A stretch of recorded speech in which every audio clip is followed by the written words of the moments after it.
Deu? Olá, boa Estamos? noite. Não, ainda não? Não sabemos se estamos ao vivo ou não. Não, ainda não. Não sabemos. Ainda não estamos ao vivo. Ainda não estamos ao vivo. É, embora vivas. E sem corona.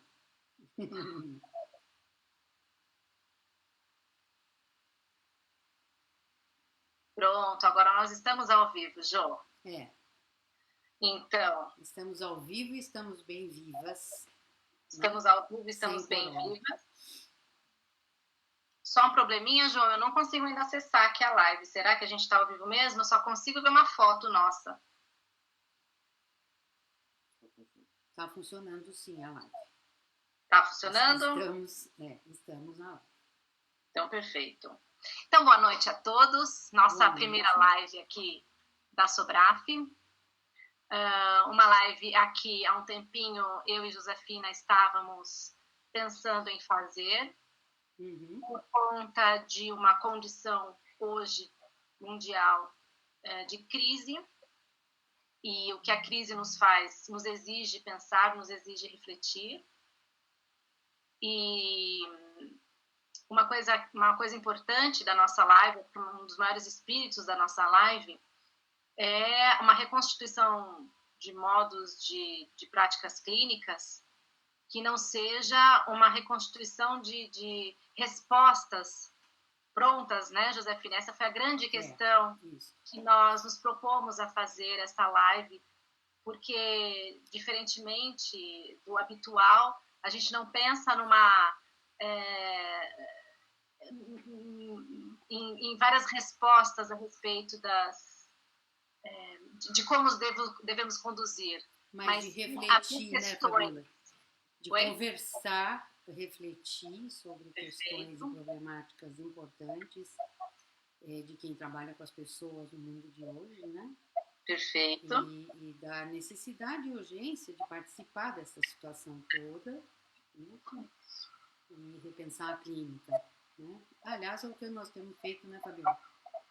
Desde tempos diferentes meus, o meu tempo e o seu tempo, mas eu penso nessas questões há 40 anos, você há... Uns 25, talvez, desde quando eu conheci. Uns 25, Né? Que eu e Josefina temos uma longa caminhada juntas. Eu fiz o curso de formação, né, Jô? E de lá para cá, como então eu conheço a Jo há muitos e muitos anos, a gente pode pensar assim, mais de 2 décadas já, que a Josefina já vem falando dessas reflexões que nós vamos discutir aqui hoje, que é um outro modo de pensar vamos começar a discutir, né, e pôr um horizonte de discussão, né, que interessa para nós duas e para a equipe toda da Sobraf, né, dos associados e tal, né. Acho que é interessante falar um mínimo aqui da Sobraf, que desde 1992 se chama Sobraf, quer dizer, Sobraf desde de 92. Né? E de um ano e meio para cá, sociedade não, é obrigado a ser associação, né, Fabiola? Por isso a gente deixou a associação. Mas é a primeira associação, e talvez a única, brasileira de fenomenologia hermenêutica e análise existencial, ou análise do existir, que é com que nós duas trabalhamos e vimos batalhando com essa análise, eu desde 40 anos e você 25, né? Mais ou menos. Né? Menos. Menos. Mais não, menos. Mas é um longo tempo, é uma longa caminhada, que então acho que essa crise vem a nos exigir, como você colocou, outras formas do pensar, né? E então, Jô, quais são essas novas formas do pensar? Né? Como que...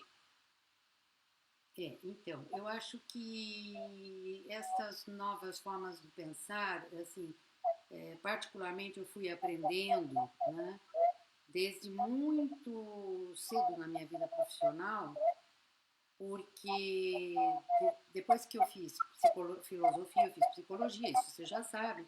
Mas quando eu comecei a trabalhar, também isso você já sabe, eu não me identificava com nada do que eu tinha, efetivamente, com nada do que eu tinha aprendido na psicologia. E decidi, então, que eu formaria alguma coisa para a clínica, né? E esse sempre foi o meu foco, sempre, você sabe disso. Que eu formaria alguma coisa para a clínica a partir da filosofia, né? E da fenomenologia e mais tarde da hermenêutica, conforme fui aprendendo as coisas, né? E o que eu acho interessante da nossa vida, minha e sua, é que tem uma identificação muito forte, né, Fabíola? Em alguns momentos você me ligava e dizia: Jô, tem uma questão assim, assim, eu estou lendo isto, eu estou atendendo um cliente e precisa pensar esta questão, aquela questão. E era muito interessante porque casava muito, né, com o que eu estava também pensando e discutindo e estudando, né? Então, eu acho que hoje a gente tem, que eu até estava falando isso para você, o dia que eu estava pensando em fazer alguma coisa nesse sentido, né? Para mim isso é muito novo, porque você imagina que é muito novo, eu fico um pouco tensa com essa, não assim, ao vivo é o que eu prefiro sempre, mas com ao vivo e assim tão aberto, né? Eu sou mais de petit comité, como dizem os franceses, né? Então, mas assim, que questões que a gente tem que pensar, né? Eu acho que é aquilo que a gente conversou, Fabíola. A primeira questão é a retomada, né, da ideia, da, da ideia não necessária, não é da ideia, é uma retomada da pergunta sobre o que é, como é o homem no mundo, né? O que é ser homem, Sim. né?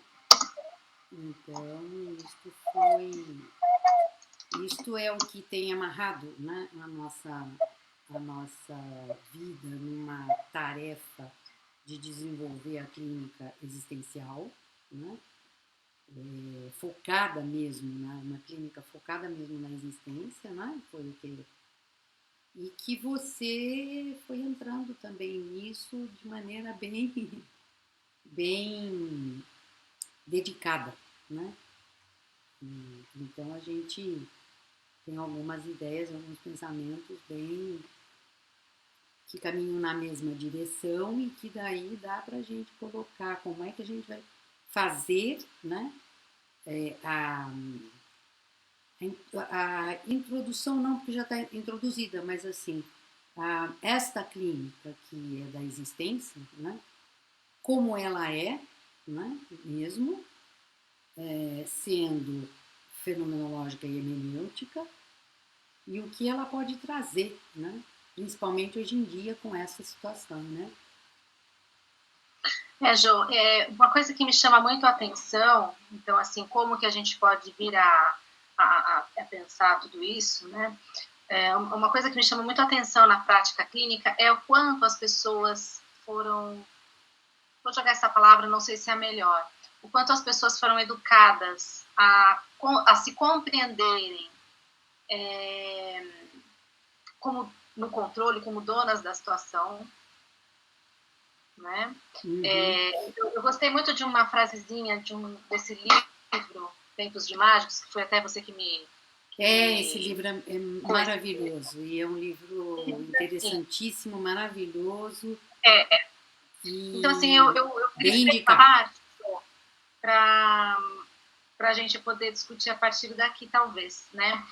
Heidegger, contra a situação cartesiana do sujeito Uhum. na poltrona, né? Que quer se É, acertar. eu não consegui ouvir exatamente o que você leu. Eu não sei se tem um probleminha no som. Talvez a gente esteja com um probleminha no som. Eu vou Uhum. repetir, tá? Tá. Heidegger contrapõe a situação cartesiana do sujeito na poltrona.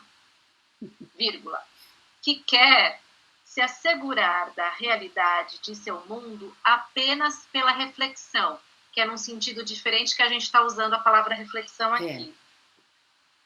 A de um corajoso camponês da Floresta Negra que deixa o chalé para, absorto em si mesmo, ganhar o pão de cada dia com o suor de seu rosto. Então, assim, eu achei tão interessante essa maneira dele expressar que da poltrona, nós fomos educados a entender que da poltrona, apenas pela representação das coisas, uma reflexão representativa de mundo, que a gente poderia entender tudo e ter o controle de tudo. A partir de representações, de definições, de conceitos prévios, a partir da psique, a partir de certos conhecimentos já formulados e abandonando um pouco a experiência, né, que ele mesmo disse, a experiência de onde nunca deveríamos ter saído. Num outro texto, num outro momento. E só nesse princípio nós vamos na contramão de toda uma ideia de controle e de resposta ao que se deve ser feito diante, por exemplo, de uma crise, né? Como se a maioria dos profissionais da saúde vem com uma cartilha, façam isso, isso e aquilo, para não entrarem na ansiedade nem na depressão. E nem na angústia. Né? Porque, e nem muito menos na angústia. Sim, exatamente. E nós dentro do contramão, dizendo que nós não temos esse controle, que a gente precisa sair da poltrona e caminhar pelo mundo, porque é ele que nos constitui. Eu queria que você continuasse. Aí teve uma coisa muito interessante, que foi o start de tudo isso, né? É o que eu falo, a terapia existencial está agora formada, mais formada, embora ainda, na minha opinião, é uma colcha de retalhos, né? Mas, no final das contas, esta terapia e esta clínica, que daí a gente quer que ofereça muito da vida concreta das pessoas, que daí é o sair da poltrona, né? E isto começou a partir dessa época, desse trecho que você leu, né? Que é quando, no caso de Heidegger, né, que não é só o Heidegger, que é um pensador existencial, vamos chamar assim, não existencialista, né? Chamando existencial. Quando ele volta da Primeira Guerra e volta numa situação de pobreza, certo? Uma situação dificílima, né? Em todos os pontos da vida dele e da maior parte das pessoas da Europa, depois da Primeira Guerra. E aí ele tem que lidar, né, como um homem pobre, como um homem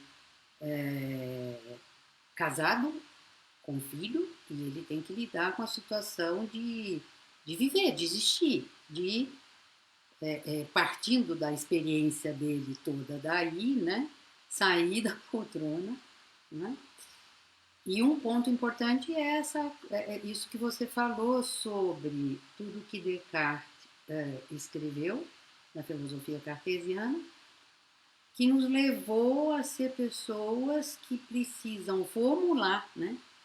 Formular conceitos, representações, ideias e viver meio no mundo das ideias muito mais do que no mundo da experiência mesmo, né? E aí ele tem que ir para a vida mesmo, real, concreta, a tal da faticidade, né? E aí ele começa a formular o conceito de existência, né? O ser, o Dasein, né? O ser aí, né? O ser existente, né? Eu não estou te ouvindo, Fabiola. Eu desliguei meu microfone e esqueci de ligar, porque eu estou com receio de tá reverberando o som. E você não acha que o termo experiência, ele é mal... ele não é visto na grandeza que tem? Porque as pessoas, às vezes, na maioria das vezes, elas entendem experiência como significado. Né? Como você sentiu algo? Eu me senti bem ou eu me senti mal. E as pessoas entendem a experiência como um sentimento que você teve. Claro, isso é extremamente importante, mas a palavra experiência, Jo, acho que ela tem uma noção muito maior do que apenas significado, sentido como significado, né? Então, para dizer numa linguagem bem rasa, é o batidão velho de guerra, é a vida cotidiana, é a cotidianidade, né? Então, mas tem uma frase do Heidegger, eu acho que é a Caminho da Linguagem, se eu não me engano, que ele coloca que a experiência é ser tomado por aquilo que lhe vem ao encontro, né? Destinando a direção das coisas ali, né? Te tomando de tal maneira que isso te encaminha de tal forma, né? Então, vou falar uma coisa bem básica, que é a questão do mundo, né? Da mundanidade do mundo. Então, assim, isso que a gente está trazendo aqui, conversando aqui sobre a questão cartesiana e a questão heideggeriana, né?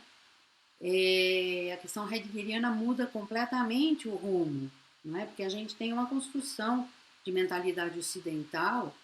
Eu não acho que a gente pode e deve recusar o pensamento cartesiano, de jeito nenhum.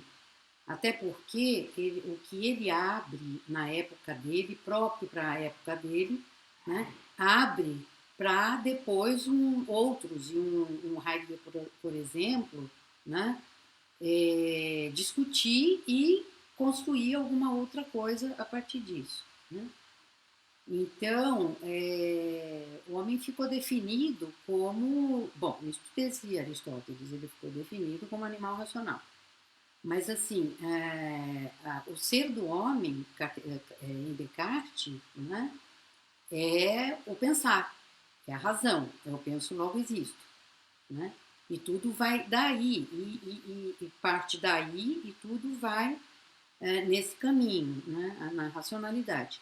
Agora, o que o Heidegger vai contrapor é exatamente a questão da experiência. Só que a experiência, o que você falou, no final das contas, é isso. O que é a experiência? Né? Você deu um significado de experiência. Existe o significado de experiência como o acúmulo, né? Como eu. Sou experiente. Né? Com 72 anos, você é experiente em pelo menos alguma coisa. Nesse sentido, ou então como as experiências científicas, certo? Agora, o que o Heidegger está trazendo é exatamente, né, o Dasein, que é o ser aí, na sua cotidianidade, se ocupando com a vida, né? Construindo a vida, destruindo a vida, e o quanto esse ser aí, que é o Dasein, né? O aí é fundamental, que é aí onde, né, toda a nossa experiência de ser, de se constituir, acontece, né? Que é mundo. Mas o que é aí mundo? Né? Eu tinha até falado para você, mas a gente põe na próxima vez, né? Da gente colocar no começo uma musiquinha para introduzir, uma música para introduzir, que é What a Wonderful World, né? Mas a gente não conseguiu no momento. E por que colocar essa música, né? Porque mundo, falando da experiência que você falou, mundo é a única coisa que nós temos que possibilita que sejamos, né, humanos, os humanos. Né? Que é o que você disse, né? Você disse de outra maneira, mas assim, o que vem a nosso encontro nos arrebata. Né? Desculpa, Jo, eu não ouvi direito. Como é que você falou? Mundo, né? Que tem a ver com o conceito de experiência que você falou, e que o mundo vem a nós, ao nosso encontro, e nos arrebata de uma maneira que nos constituímos a partir disso e constituímos mundo. Então, assim, a experiência tem a ver com essa co-constituição, né? Cada um de nós, né? Com o mundo que nós encontramos, que vem a nosso encontro, e nós encontramos, né? Que é o aí, e daí constituímos, né? A nós mesmos, cada um em particular, e o humano, todos, nos constituímos nessa codependência. E essa é a experiência. Né? A experiência tem a ver com este âmbito. Né? Então, assim,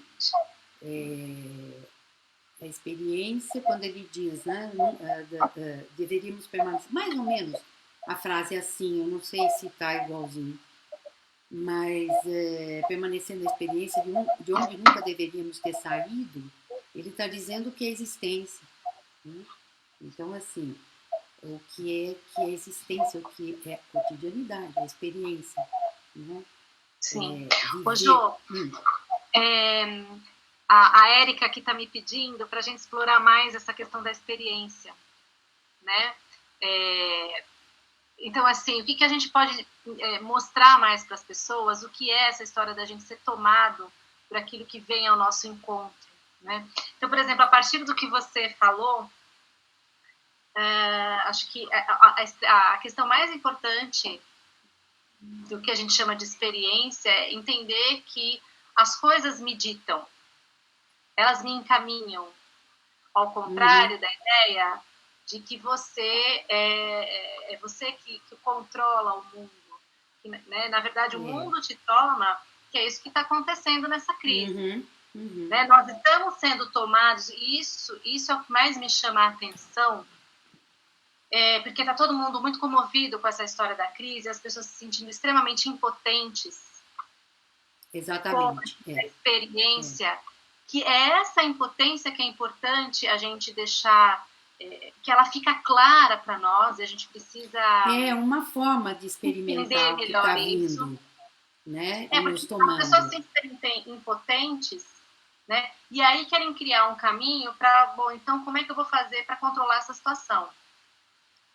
E deixar de aprender uma outra parte, não é que a gente vai ter que, não vai fazer nada contra o Covid, não é isso, né? A gente vai cuidar dessa história do Covid, que é diferente de controlar. Né? Acho que são duas coisas extremamente diferentes. Né? Acho que tem várias coisas no que você falou. Pegando no mais um pouquinho antes, né, no comecinho dessa sua fala, a gente tem, assim, eu acho que abre muitas questões mesmo, que é o que a gente está querendo aqui, né? Agora, para falar mais da experiência e tal, né? Então, assim, e deste elo da gente com o mundo, né? Como é que isto acontece? A experiência nossa, ela é dependente do mundo que se nos vem. Isso e o que é mundo que se nos vem?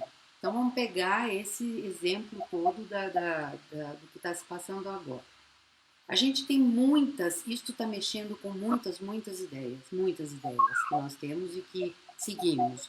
Uma delas, né, são as ideias do tipo, não, se você quer mesmo uma coisa, você tenta, você se empenha, você se envolve e você consegue.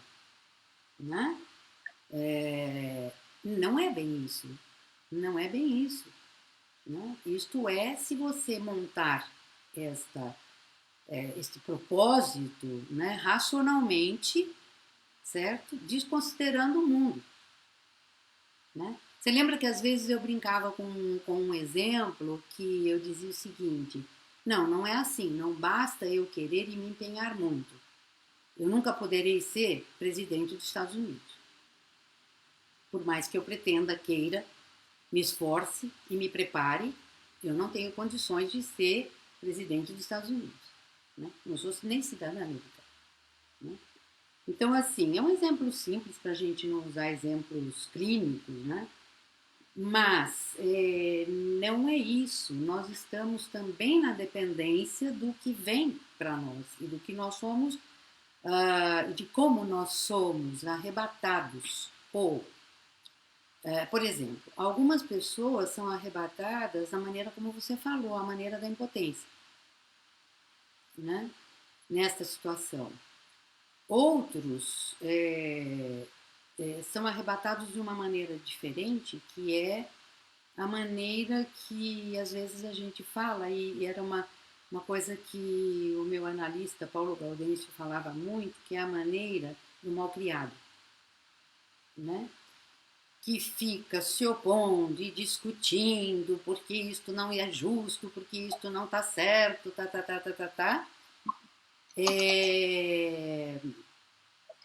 mas, né, mal criado, mas não agarra a coisa para fazer alguma coisa a partir disto que nos arrebatou, né? Então, assim, eu ficar impotente agora, né, nesta situação, realmente, né, é uma forma de experimentar o que está acontecendo. Né? E isto que é existência e experiência. Não é a única forma, são muitas formas de cada pessoa e cada cultura do planeta, né, ser arrebatado e responder. Né? Então, eu não sei se isto melhorou um pouco a ideia de explicitar melhor o que é experiência. Né? Então, experiência é esse arrebatamento quanto ao que vem a nós, e esse arrebatamento ele pode ter diferentes níveis, diferentes modos, né? Diferentes modos, e isso, o modo como cada um de nós se relaciona com isso tudo é quem a gente é. Então, Joy, você fala dessa palavra arrebatamento, né, onde acho que ela é extremamente importante para esse momento, porque as pessoas se sentem arrebatadas e entendem que isso é errado. Tem algo de errado comigo, eu preciso resolver esse arrebatamento para não ser mais tomada por essa crise. Que aí é a ideia de controle e não cuidado. Para mim, né? Assim, porque cuidado... o cuidado também, a palavra cuidado também é um universo imenso de discussão, né? Sim, exatamente. Só para a gente não abrir esse universo, mas para eu poder pontuar, exatamente porque nós temos questões mais do que complicadas, a condição do ser humano não é de estar no controle, né? Enfim, essa crise vem a nos dizer que nós somos mortais. Por isso... mas eu acho que até estar no controle, mas que controle é? Sim, essa é uma grande, essa é uma grande discussão, né? Eu só resumindo ela em duas palavrinhas, que é controle do que, acho que você tem toda a razão, né? Mas só para poder diferenciar o cuidado do controle, né? Não ter controle não significa, saber que você não tem controle não significa estar de braços cruzados deixando a coisa acontecer sozinha. Exatamente, quando exatamente. Eu cuido da minha vida, da minha história, exatamente porque eu sei que se eu não fizer nada, a coisa vai pela... como é que fala? Barranco abaixo? É assim que fala, né? Vai... degringola tudo, né? Mas... exatamente porque eu sei dessa condição... O cachorrinho está participando. Oi? O cachorrinho está participando, gostou da conversa. O Pipo gostou dessa parte aí, então ele está latindo. E aí não tem como. É o Pipo. Então, então, essa grande diferença no controle, nesse sentido que eu falei, ladeira abaixo. Obrigada, Érica. Ladeira abaixo, né? A gente sabe que se a gente não cuidar, há essa grande possibilidade de ladeira abaixo. Por isso que eu cuido. Isso também não significa que se tiver que ser ladeira abaixo, será também. Né? Então, mas com relação à palavra cuidado, no sentido existencial, fenomenológico, hermenêutico, heideggeriano, nossa, quanto palavrão, né? Fenomenológico, hermenêutico, heideggeriano. O ladeira abaixo também é uma maneira de cuidar. Sim. Né? Porque o que ele fala de cuidar, né? vamos, eu acho que o cuidar no sentido comum, você está coberta de razão no que você está falando, né? Comum, É, para as pessoas até entenderem, né, Ju? isso, Assim, o que a isso. gente está querendo dizer entre, assim, a lida com esta crise, o maior, acho que o primeiro entendimento importante, essencial da lida com esta crise é compreender que a gente não controla e que a gente cuida, nesses dois sentidos que eu estou colocando as duas palavras. E aí, isso. E o cuidar, né?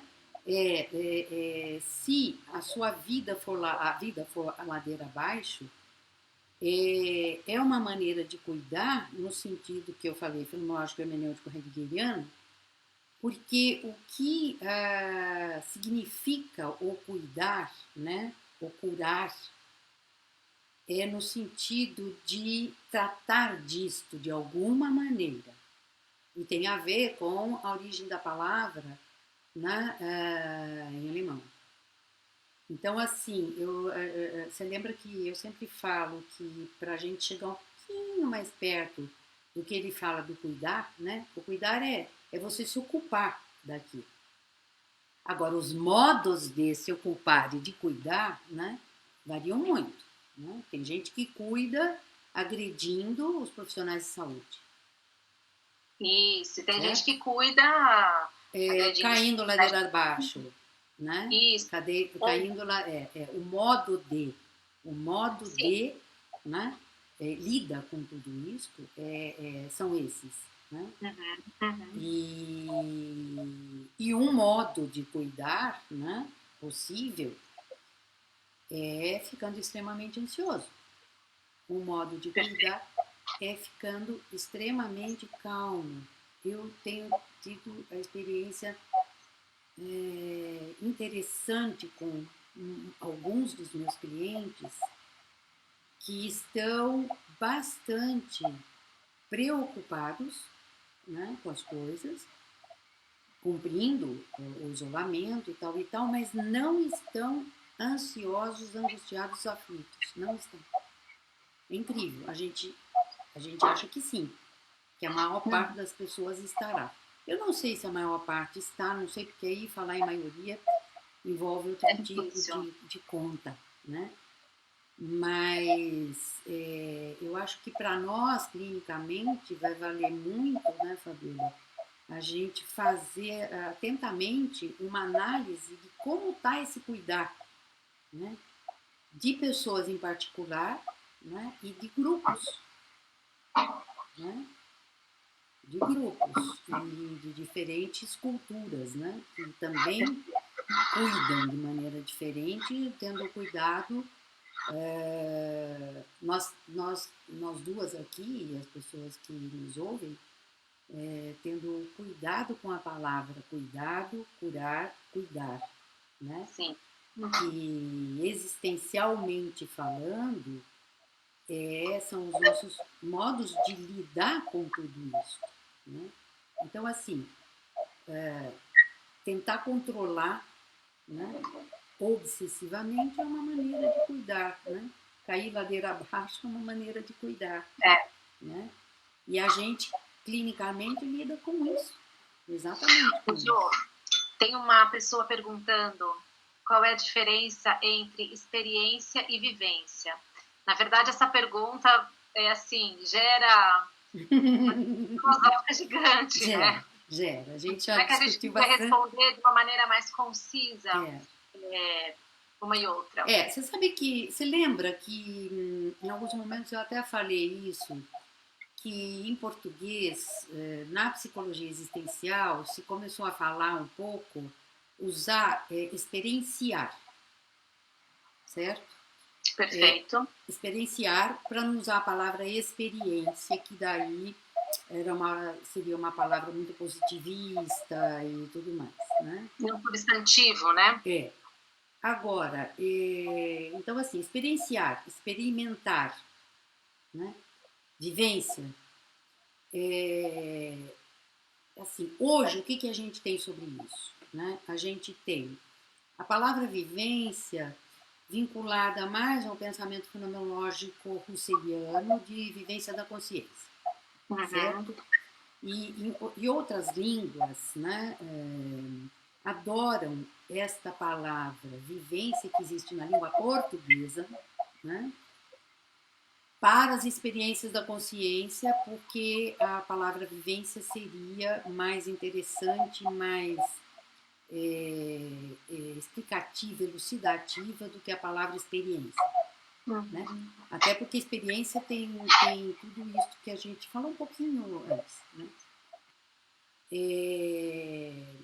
Assim, mais no sentido da vida cotidiana nossa, que é esta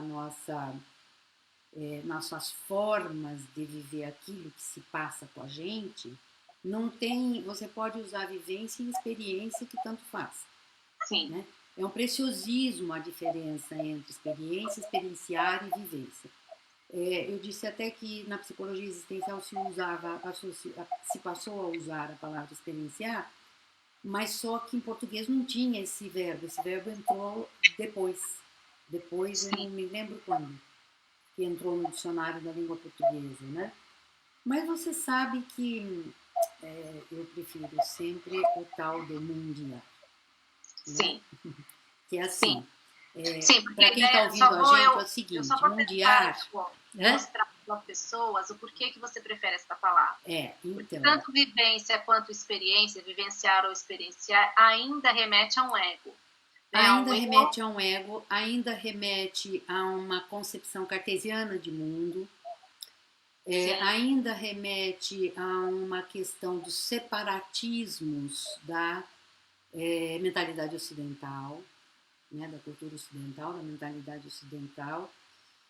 Então, eu uma vez estava escrevendo um texto e eu queria uma palavra que não fosse nem vivenciar, nem experienciar, nem experimentar. E que contemplasse essa grande questão, que eu acho que a gente pode discutir um pouco essa questão de mundo, né, na próxima vez, que é conforme eu fui estudando e lendo e que eu passei a falar, quem não entende mundanidade de mundo não entende nada do que o Heidegger falou em Ser e Tempo, certo? E mais do que em Ser e Tempo.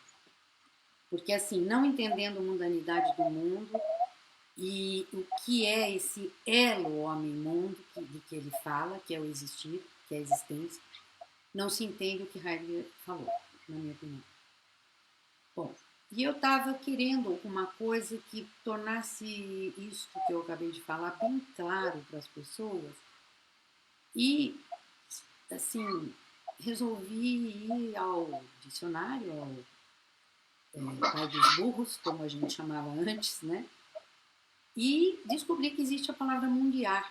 Sim. Né? E a palavra mundial existe em português. Em português, né? Vinculada a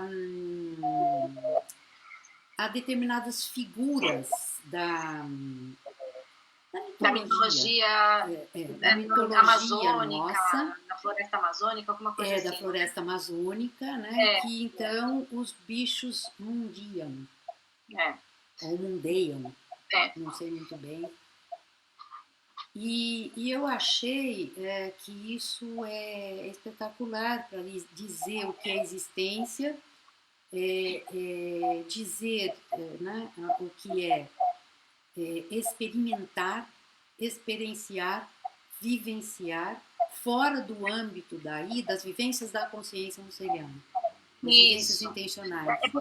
Porque eu acho que essa mudança, né, porque eu acho que ainda se entende muito vivência como algo psíquico. Psíquico, exatamente, né? Cartesiano. Não está falando, cartesiano. Apesar de estarmos na psicologia, nós não estamos falando nada do psíquico, muito menos do mental. Né? E aí por isso que é a terapia do existir, porque você quebra o âmbito de separação sujeito-mundo, você quebra o âmbito da... Corpo-mente, e você passa a entender que você é constituído pelas coisas do mundo. Você é ser aí no mundo, que lhe vem ao encontro. Pelas pessoas, pelas situações, né? Então, a pessoa que... Eu entendo muito assim, de um modo talvez mais fácil para as pessoas entenderem, tá? A ansiedade com esse tempo aglutinado, né? Com esse tempo comprimido que se tenta controlar, né? Ou longo e entediante. Sim, também. Mas é essa ansiedade que antecipa resultados, acho que, né? Por isso que controla o tempo, né? É uma ansiedade que não se deixa entender, é um modo de ser que não se deixa entender que você é levado pela situação. E A leva, situação né? É conduz. levado e leva. É Né? levado e leva. Então, assim, a Nesse coisa te encontro. toma, a situação te toma, e na situação é que você se encaminha. Exatamente. Então, por exemplo, E eu estava essa conversando. situação te toma e você se encaminha, isso é a experiência mundial. Isso. Então, eu estava conversando hoje de manhã com uma pessoa que eu falei, eu posso falar isso na live de hoje? Ela falou, pode. Né? Eu estava conversando com ela hoje de manhã e a gente estava falando exatamente sobre a ansiedade que ela estava de ter que começar a preparar a papinha da bebê que ia começar a comer. Uma coisa bem simples do cotidiano. Bem simples. Preparar a comidinha da sua filha. Eu nunca fiz uma comidinha para minha filha. Nessa ansiedade que ela tá, deixou de ser simples. É como ela é arrebatada por isso, é de uma maneira nada simples, né? Então, assim, difícil, ansiolítica. A situação vai ser encaminhada, eu vou falar de uma maneira mais cotidiana possível, né? Pela batata que vai fazer o cozimento. Né? São as coisas ali, e a própria criança e a situação, que vai encaminhar o como ela vai fazer. Né? Então, se eu não estou na situação e já estou querendo resolver antecipadamente, vai dar besteira, vai dar ruim, como se fala hoje em dia, né? Vai dar ruim. Você entra numa neura ansiosa de fantasia, de que não vai dar conta, que você não vai ter a competência para fazer, sendo que você não tem os instrumentos que a situação que te dá para você encaminhar. Exatamente. Né? Então, assim, eu acho que esse retrato desse cenário aí que eu coloquei... Isso é experiência, né? Como eu sou tocado, chamado... convocado, abarrotado. Ou abalroado, ou Isso. pelo que vem, o que está vindo. Né? Pela situação que está acontecendo, né? Então, eu vejo que a ansiedade, né? Não só eu vejo assim, mas a ansiedade, ela é a tentativa de controlar o como você vai fazer, sem ter a situação. Não tem como não dar ruim para isso. Porque eu só sou encaminhada. E assim, o que ela não consegue requisitar para daí fazer. Né? Exatamente, ela não tem instrumento nenhum, porque quem me dá é a situação. Então, eu acho que esse é um retrato do que é a experiência, do que a gente está falando, em que sentido. Exatamente. Que, assim, não tem como eu controlar, aparecer ou não uma crise mundial. Né? Eu sou tomada por ela, abarrotada por ela, né? Eu sou tomada por isto me leva a alguma coisa. Eu acho que a gente pode, uma próxima vez, Fabíola, considerando isso que a gente está falando, e algumas pessoas que estejam ouvindo, se elas acharem interessante, falar, né, disso que você acabou de dizer e do Mundial. Isso, exatamente, do Mundial. Porque isso que você acabou de dizer vamos dizer assim, é definir de uma maneira prática, vamos dizer assim, o que é existência. Perfeito. Do que é existência, do que é o existir, do que é o experienciar, né? Do que são essas... Que para nós é fundamental, porque é o foco do trabalho da gente, né? A gente não vai ficar discutindo experiências, vivências da consciência dessa maneira, mas essa vivência da consciência que já está integrada no Deus do céu, como é que eu vou fazer papinho? Perfeito, é isso mesmo. Como é que eu vou fazer papinha? Eu não sei fazer papinha, eu nunca fiz papinha e... Um outro exemplo, Jô, que eu acho que é muito comum, né, é o exemplo da que as pessoas têm uma ansiedade muito grande, um modo de ser ansioso, né, de ter uma doença. Então, assim, sentir uma pontada em algum lugar, pronto, já estou doente, né? Já deve ser um câncer, já vou morrer daqui 3 meses, e aí a pessoa passa a noite em claro, porque ela já vive uma situação que não tem como estar sendo encaminhada, porque ela só tem uma pontinha de dor, né? Como é que você vai encaminhar isso? Como é que ela vive uma pontinha de dor? Não, isso então, ela vive uma pontinha de dor. É o câncer, e vão morrer. Exatamente. Ela vive como um câncer, né? Só que, e aí? Como é que você vai encaminhar isso se você não tem a situação? Porque é a situação quem vai definir. Que é a situação que vai definir, né? Então, mas aí, de novo, vem, que é bom para nós, que pretendemos refletir sobre as coisas, a questão toda do patológico no sentido existencial mesmo. Boa, Ju. Isso mesmo. Então, assim, você fala esse caso, eu tive uma cliente que uma vez, né? Eu posso falar porque isso já foi há tantos anos que não tem nenhuma maneira de identificação. Que um médico pediu para ela uma tomografia, que naquela época não existia, ressonância da cabeça, porque ela tinha muita dor de cabeça e dor na coluna. Né? E o jeito como ele falou a coisa e pediu, né? A tomografia na época era caríssimo de fazer e tal, ela entrou em pânico, porque ela achava realmente que ela tinha um câncer na cabeça, né? Então, assim, foi muito interessante porque essa mesma situação apareceu num dia que depois de muitos anos ela soube de um ex-namorado que tinha, com quem ela tinha transado e que esse namorado era gay. E aí ela entrou em parafuso se ela tinha AIDS. Então, assim, esse mesmo tipo de coisa, né, como você acabou de falar, né, tem uma pontinha, uma dorzinha, uma pontada, uma pontinha ali, ela aparece em muitas outras situações da vida da pessoa, né? E aí a gente tem que perguntar se está passando do ponto, e aí vem a questão do real, que existencialmente a gente lida muito com a realidade. Né? Com a realidade. Então vamos ver mesmo.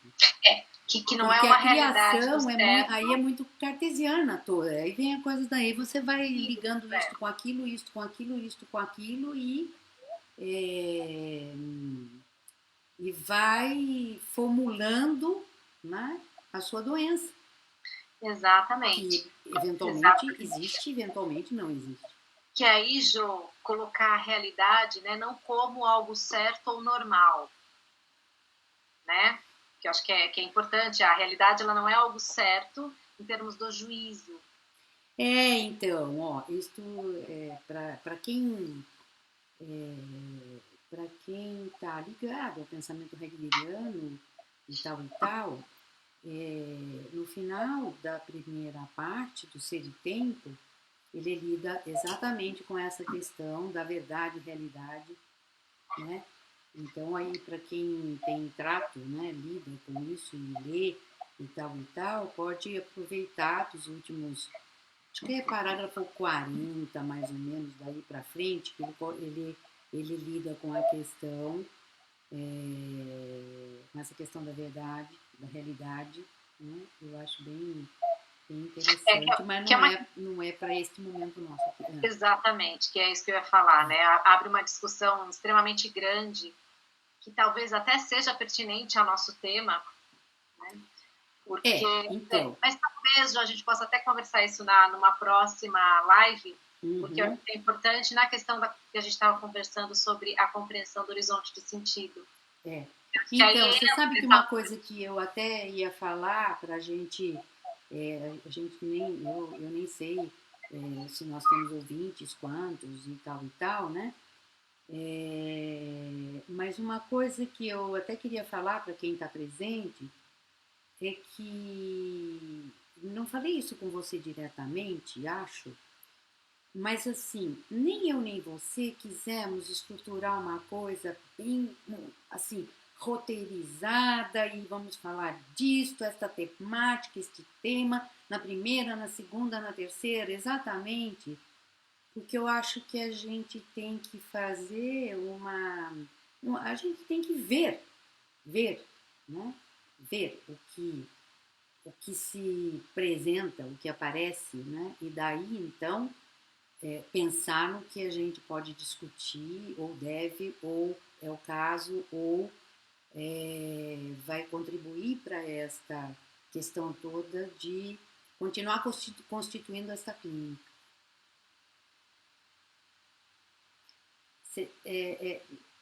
Tá sem som? estava muda.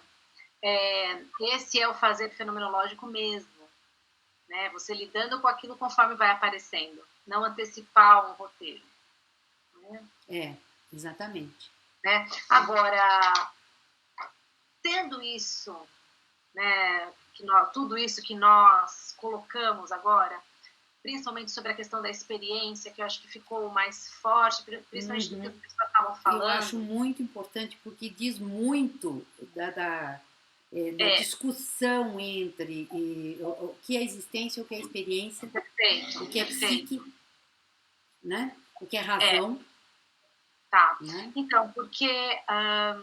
então, eu acho que o que é importante, né, que é o motivo da live, a gente pensar então, sobre essa experiência que não é nem em quantidade de conhecimento, como você falou, né? Eu sou uma pessoa experiente, então não é nem isso.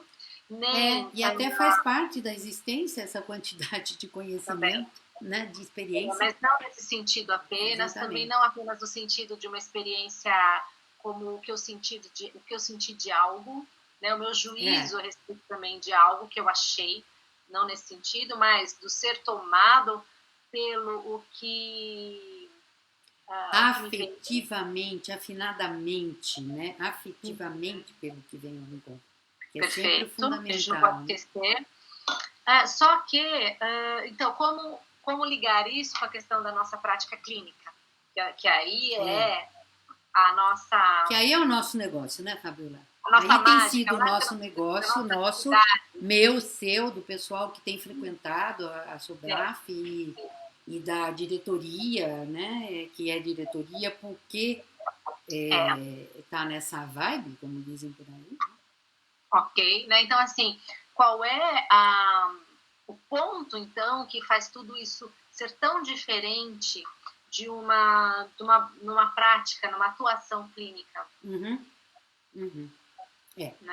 Eu concordo plenamente com você, porque a gente tem conversado sobre essa questão desta clínica e a gente tem visto o quanto realmente ela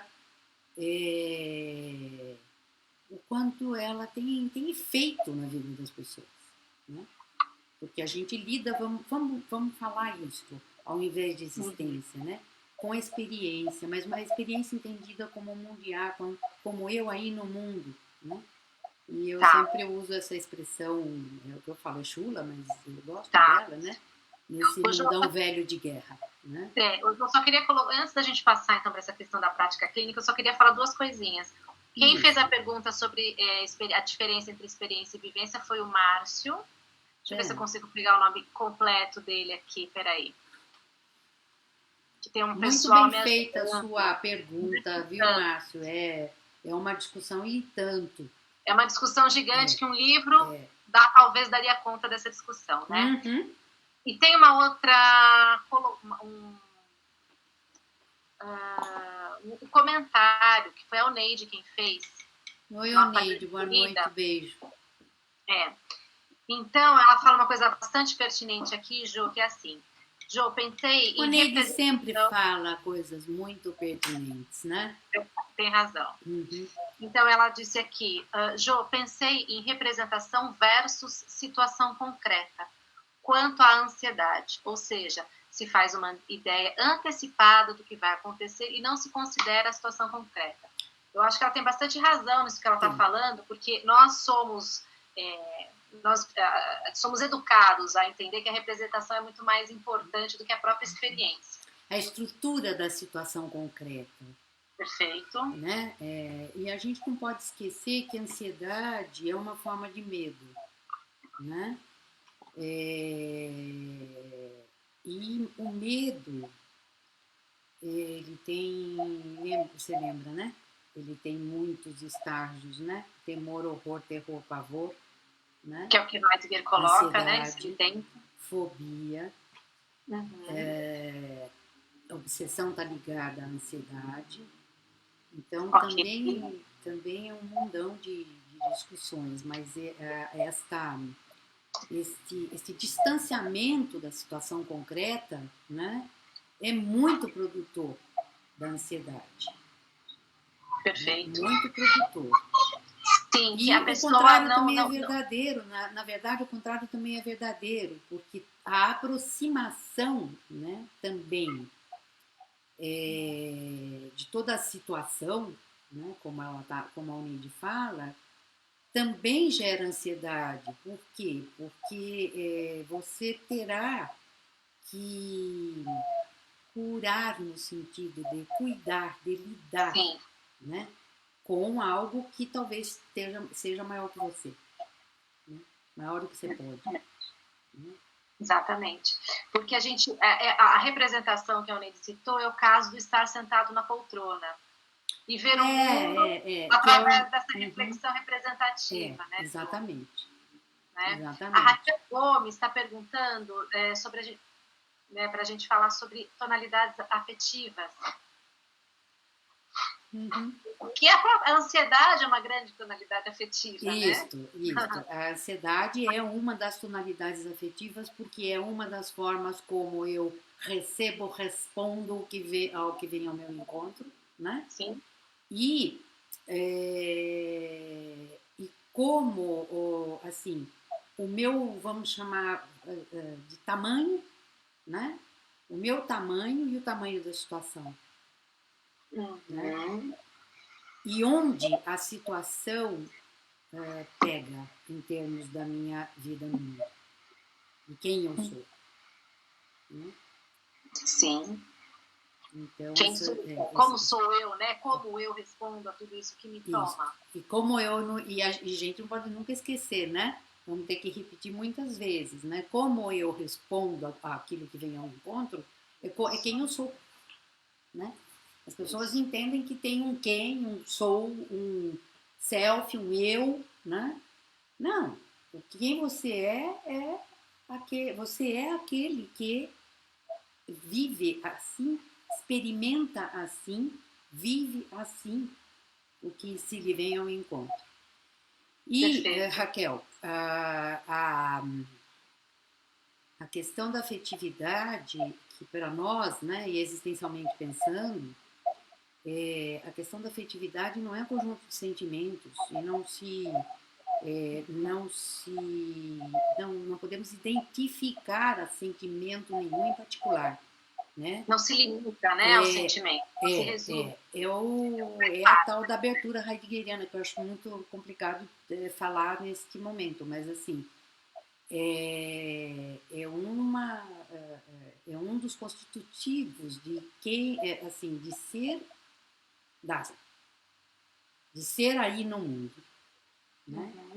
E junto com a compreensão e com o poder ser, né? Isto de nós, a abertura é o poder ser, porque eu vou falar uma frase que talvez você já ouviu, né, Raquel, que assim, se nós não fôssemos puro poder ser, nós éramos uma essência que só se desenvolveria.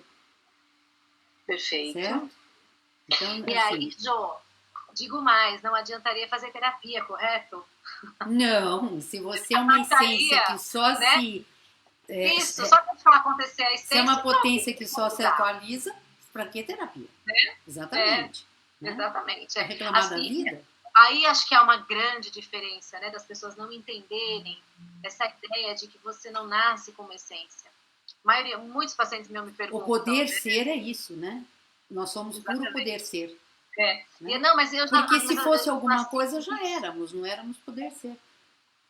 Nessa ingenuidade do pensar, né? Mas eu já não nasci com isso, eu sempre fui assim. Né? E a pessoa não entende que ela se encontrou nesse modo de ser assim, que a coisa aconteceu, ela foi tomada e respondeu de uma determinada forma por uma situação ou várias. Né? Que o mundo nos constitui, né? Eu vou ser conforme o mundo em que apareci, que fui ejetada, né, no mundo. Então, e acho que a grande questão da prática clínica é a gente desconstruir em nós mesmos essa ideia de personalidade, de essência. Personalidade nesse sentido, né? No entanto, que eu prefiro a palavra, né? Não personalidade, né? Eu prefiro pessoalidade, ou pessoa, ou ser pessoa, né? Que também não é muito bom, mas é um pouco melhor. É um pouco, né? É menos ruim. Mas entendo, mesmo as pessoas que ingressam nessa prática fenomenológica e de base da filosofia existencial, também tem essa dificuldade de desconstruir essa noção, essa ideia de essência. E aí eu sempre coloco, eu falo, não, mas se fosse essa ideia de essência, para que terapia? Não existiria terapia, as pessoas jamais mudariam. Não, porque aí, e não nada aí é aquela coisa do pau que nasce torto, não tem jeito, morre torto. Isso. E o pau que nasce direito, não tem jeito, morre direito. E a nossa ideia de prática clínica é exatamente você trabalhar com essa co-constituição histórica. Isso, perfeito. Né? Que se deu. E daqui para frente, como é que a gente pode refazer toda essa história aí, né? Que é sempre a partir de uma co-constituição. Agora, Jo, ao nós mesmo estamos tempo... na hora, né? Nós estamos na nossa hora. A gente, só para fechar, né? O quanto que nós quem? As pessoas que já entenderam essas terapeutas coisas... da existência, talvez. Oi? Terapeutas da existência, analistas da existência. Que trabalham desse modo como a gente fala, né? Como é difícil... na verdade, o que eu quero dizer é o seguinte, para a gente que está acostumado com isso, como a gente fica mais... eu não sei se é a melhor palavra, mas como a gente fica mais preparado ou mais acostumado a ser desconstruído por crises, porque a gente já passa muito por desconstruções. Entendeu? Entendi. A gente fica muito angustiado com tudo isso que está acontecendo, mas a gente não perde a estribeira, porque assim, a gente já foi tão desconstruído, talvez só por ler um Heidegger, ou por ler algumas outras coisas, ou né, mesmo e outros deles também, né? É sempre isso. Tem essa época que eu te falei, né? Que é a década de 1920, por coincidência, né? Nós estamos começando uma década de 20. Nessa época, né? Essa desconstrução foi muito forte, porque a crise foi muito forte, né? Um desmanche muito, muito forte, né? E aí, dessa crise, e eu não quero com isso entrar numa babaquice de dizer que as crises também constroem, olha o lado bom da crise. Não, não é por aí. É assim, a crise vai trazer o que ela trouxer. Certo? Então, assim, eles viram uma crise, né? O que ela trouxe, desconstruíram, né? E tentam, até hoje, né, desconstruir toda essa construção da cultura ocidental a partir de um certo tempo, que é muito tempo, né, desde Sócrates, no final das contas. eles tentam essa desconstrução e, ao ler esses autores todos, a gente aprende, né, a desconstrução, aprende que a desconstrução é uma discussão de fundamentos e não uma implosão e acabar com tudo, e que desta desconstrução vem a construção de novos fundamentos. Então a gente acaba, né, realmente tendo essa experiência existencial que nos deixa, a gente que eu estou falando, eu, você e os terapeutas da existência, né, nos deixa menos frágeis com relação às crises, né? E com vontade de lidar com o que está acontecendo com as pessoas, né? E eu queria fazer alguma coisa porque eu dizia, nós não podemos, como pessoas, terapeutas da existência e como instituição, né? Não discutir nada, não fazer nada, não pôr nada, não, entendeu? Nós temos que participar ativamente disso tudo, né? E eu acho que você tem razão. A gente não desespera tanto porque a gente, com eles, esses autores grandes, né? A gente acabou aprendendo, né, que a crise desconstrói e que haverá algum tipo de construção, e qual será? Não sabemos, vamos ver. Né? Vamos ver o que é que vai acontecer. Né? Então, não sei se é exatamente isso que você estava falando. Sim, exatamente. E que, na verdade, Jo, a nossa prática clínica ela é também muito fundamentada em desconstruir muito do que o paciente traz. Ele já vem com um discurso extremamente pronto. Né? E a gente também e vem tem com essa... alguns psicologias, que eu nem sei se, em termos de língua portuguesa, isso está certo, esta frase, que são terríveis. Né? Terríveis. Se eu fizer isso, dá certo. Se eu fizer aquilo... Sim. Então, assim, a questão é desconstruir. Tem parece que a Mariana Nassif, deixa eu ver onde eu pego aqui a colocação dela. A Erika está me ajudando aqui, Jô. Peraí. Aqui. Como trabalhar é grande a pergunta. A pergunta não é grande, tem 3 linhas, 4 linhas, mas o que ela traz é muito grande. O como trabalhar já começou otimamente bem. Como muito trabalhar legal. Essa relação de representação e situação concreta. Creio que este é um tema de reconstituição da clínica muito importante. Daí ela continua. Estamos pensando a representação aqui, até então, com representações negativas em muitos momentos, preocupação, ansiedade. E quando essa representação vem em forma também de esperança, boas expectativas, essas formas de representação também nos privam de aprendizados da situação concreta e o que ela pode nos mostrar. Isso ela perguntou antes, né? Ela tá refletindo, né? Aqui você quer responder, Jo? Como é que a gente vai? Assim, um comentário dela extremamente grande.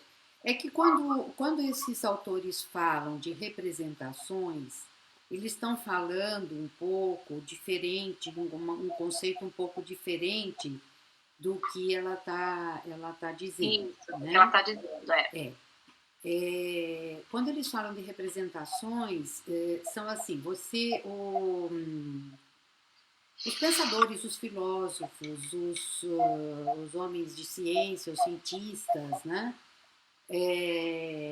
Eles apresentam proposições, eles apresentam representações, definições, conceituações. Então só colocando, representação não é um modo de olhar, assim, bom ou ruim, né? Não é um otimismo ou pessimismo.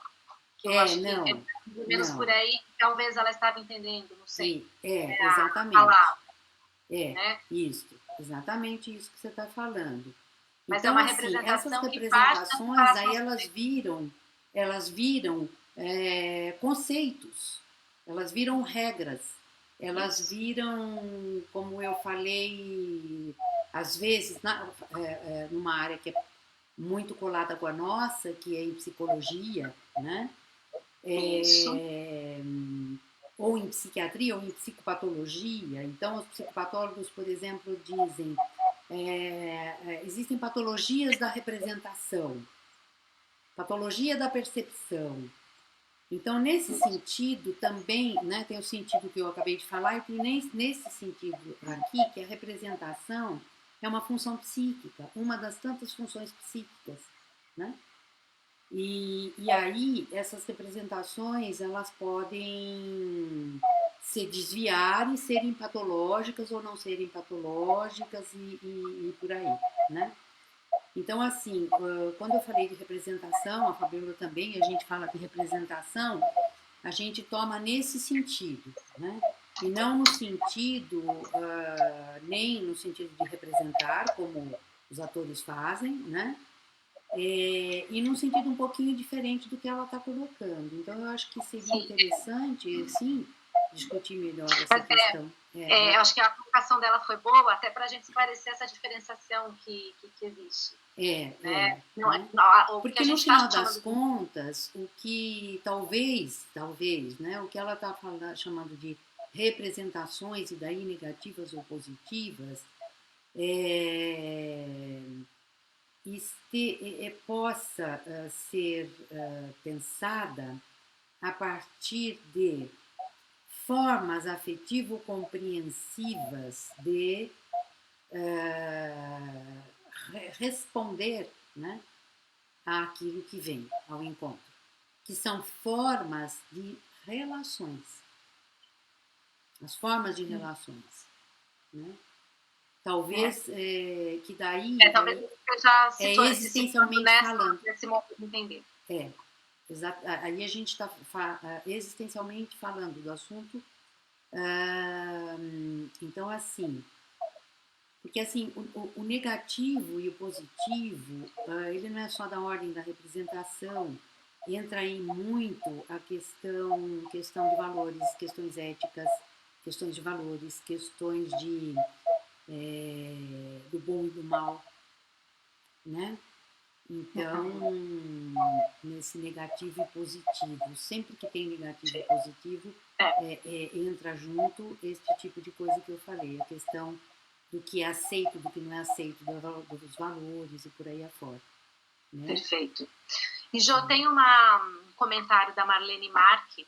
Marlene Marque, boa noite. Você a conhece? Né?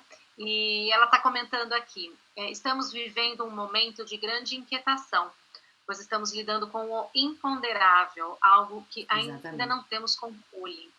Razão das vivências de angústia, medos e ansiedade. Eu acho que é bem o que veio falando, né? É isso mesmo, Marlene, você sabe que é isso que existencialmente se pensa mesmo, né? Que assim, uma coisa que incomodou muito o mundo filosófico intelectual, e mais do que o mundo filosófico intelectual, o mundo, né? Essa questão do pensamento existencial. Marlene, você sabe o que eu falo quando eu falo pensamento existencial, né? É que eles teriam sido muito nihilista, pessimista e etc. E na verdade não é isso. Eles apresentaram esta estrutura da existência que você acabou de falar, né? Então, um pouco esse pensamento foi muito recusado, o pensamento existencial, que envolve daí vários autores, eu e você, Marlene, já conversamos também sobre isso. Convido você uma hora para participar nessa conversa aqui conosco, né, Fabiola? Ótimo. Boa ideia, João. E você sabe que daí, né, muito da recusa foi esta clareza, esta realidade, né, que o pensamento existencial colocou diante de, né, definições, conceituações, representações. Então, o pensamento existencial colocou o real da vida humana, da existência humana, né, que envolve isto, o imponderável. Né? O Jô, voltando àquela questão que a Mariana Nassif colocou sobre a representação, né? A Neide fez um comentário aqui, simples e esclarecedor, que o que a gente estava falando de representação é no sentido cartesiano, da separação homem-mundo, em que predomina a ideia sem considerar o mundo. Isso.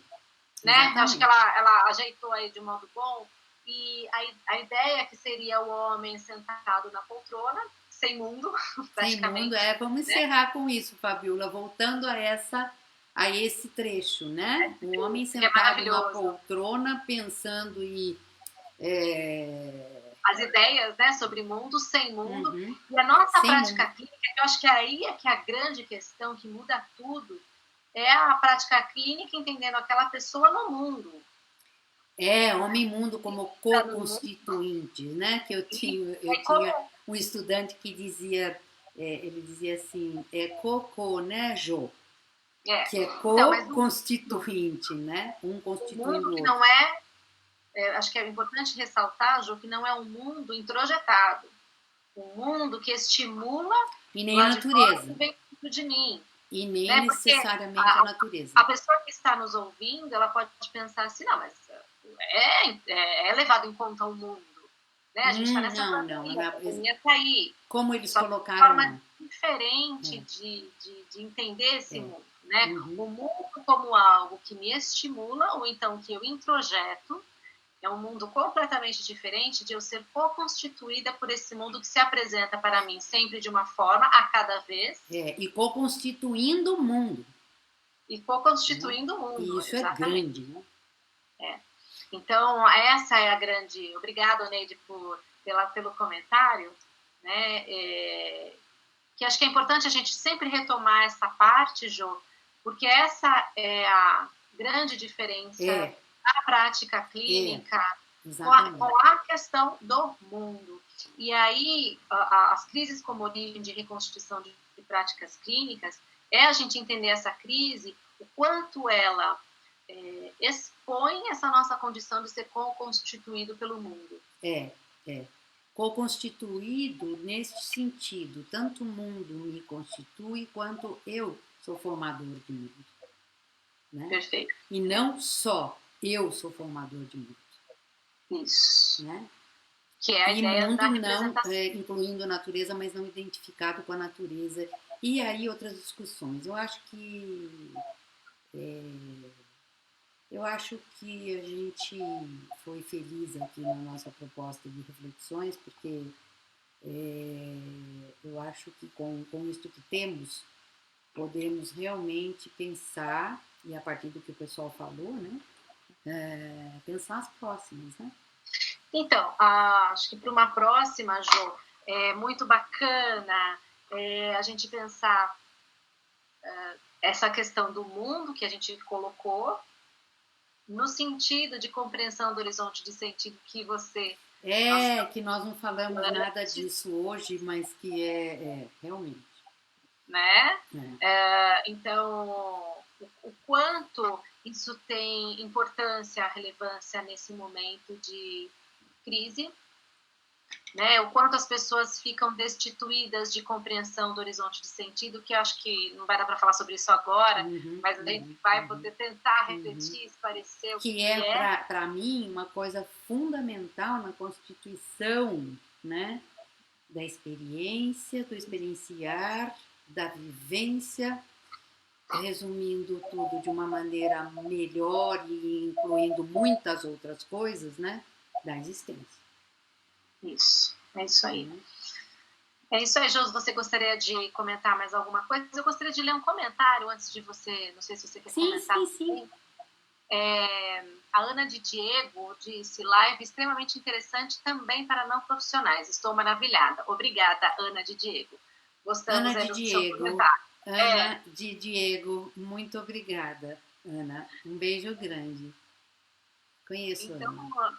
Eu queria agradecer a 3 pessoas hoje, né? Ao João, que ajudou a gente a transmitir, a fazer a transmissão. Oba! Eu também. A Érica e a Karen, Jo, que elas ficaram de suporte aqui comigo, falando, enfim, me ajudando a ler os comentários, porque a gente ia fazer a live. Os comentários fica muita coisa, né? Karen e Érica, eu realmente... Eu tinha certeza que vocês estariam aí no suporte.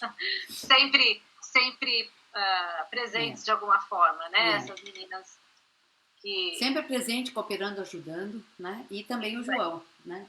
É isso aí, realmente. Também.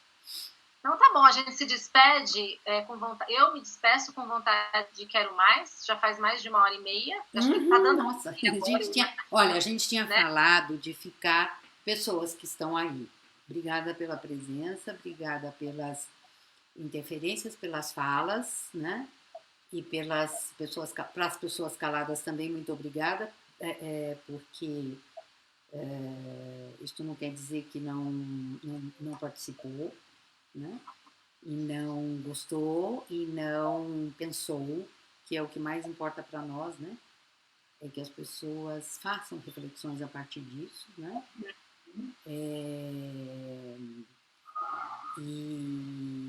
Então, assim, obrigada a vocês todos e a gente quer mesmo, né? Nós não citamos ainda as outras duas pessoas da diretoria, que é a Bernadette, a Milene e a Mari. Não sei se a Mari está por aí. Mas todas nós, a Mari está, o João me disse aqui que a Mari está, né? Então, assim, todas essas pessoas, né, são pessoas que entendem bem tudo isso aqui que a gente está falando e estão trabalhando com isso no sentido de fazer isso crescer, porque a gente tem pensado que é muito, que nós vamos muito direto, né, as situações de vida, a realidade, e a gente acaba trazendo muita, não digo muita calma, não, né? Principalmente numa certa fase da terapia, mas a gente acaba trazendo o mundo que é inesquecido. Né? Vou usar, então, mundanizando, né, ali a própria terapia, né, José, que eu posso usar esse termo, eu não sei, mas trazendo a relevância, a importância do mundo como constituição de si próprio. Que essa aqui é a grande a pedra que muda tudo, né, uma pedra fundamental que faz mudar todo um resto que vem depois, né? Então é isso. Jo, a Mariana, aquela mesma da representação... Mariana Nassif, né? Ela disse assim, parece que foram 15 minutos, que delícia. Obrigada, que delícia mesmo. Que delícia. Isso ajuda a gente a querer fazer mais e com certeza virão outras semanas aí com mais lives, já com a próxima, a gente falando sobre compreensão do horizonte do sentido. Isso. O que é isso e o quanto isso também tem a ver com a nossa prática clínica. E a gente sempre fazendo essas lives nesse grande guarda-chuva, que é o tema de todas elas, né, Jo? Que é a crise como origem de constituição da prática clínica, né? Então, esse grande guarda-chuva, onde a gente vai desenvolvendo esses temas essenciais para a compreensão do ser humano, para a compreensão desse momento histórico, e para a compreensão, que eu acho que é essa que é a grande sacada. Que é um chamado para a gente fazer alguma coisa, né? Para clínicos fazerem alguma coisa. O que eu quero dizer, assim, o quanto essas lives, ela convida, um convite para a gente desconstruir muita coisa que eu acho que vai ficando envelhecida conforme as situações vão nos exigindo coisas mais pertinentes ao como somos e como é mundo. Isso, perfeito, Fabio. Que bom. Eu também, assim, eu acho que é essa que é a grande... eu vou falar a palavra essência, né? Mas não naquele sentido que a gente estava falando antes, né? A grande essência, o espírito dessa nossa live, é o espírito da Sobraf, desde quando eu a conheci. Enfim, então, ao invés de uma live para dar respostas, a gente vem com uma live para tentar desconstruir o velho. E esse velho... O velho, mas que é um velho que sustenta... Não o velho cronológico, que sustentou, né? Não é o velho cronológico, mas assim, que tem que ser revisado. Revisto, né? É um modo de olhar do ser humano que está se desconstruindo, só não vê quem não quer. Né? Uhum. Então a gente vem com essa live no espírito da desconstrução, para reconstituirmos algo talvez então nesse sentido mais pertinente. Eu acho que a gente por esse comentário, né? Parece que foram 15 minutos, então esse comentário não foi um tempo longo, né? E tempo longo é a definição de tédio. Tédio é tempo longo. Né? Perfeito. Exatamente. Tédio é tempo longo, não tenha dúvida. E aí, numa próxima, a gente até se anima mais, né, para falar. Uhum. Então, tá bom. Jo, querida amiga, parceira Fabiola, de tantos querida anos, amiga. de tantos eventos, mais um, né? Mais um que é o primeiro. A gente andou combinando de fazer várias coisas juntas, né? Fizemos textos, né? Ainda estamos fazendo textos e agora live, né? E vamos continuar esta amizade, este elo, essa participação, né? De interesse, gosto, né? Mais do que gosto e tal, eu não gosto muito de falar o que eu vou falar porque é meio repetido, né? Essa paixão que a gente tem por isso. É isso aí. Então, quero me despedir então de todo mundo que ficou aqui presente. Eu também, seja muito obrigada. Integral ou um pouquinho só nos acompanhando, fazendo comentários que foram muito importantes para a gente poder esclarecer alguns termos ou ajudar, né? A construir isso, né? A construir, exatamente. A construir a desconstrução. A construir a live. Né? E é isso aí, a gente se vê na próxima live, onde vocês receberão aí. Ótimo. A Fabiola fez o nosso encerramento, eu assino embaixo e só peço a vocês, né, que não saiam do isolamento, né, de jeito nenhum, para nada, né, para que a gente se veja em muitas lives. É isso aí. Beijo grande a todos. Um beijo, boa noite. Boa noite. Até mais.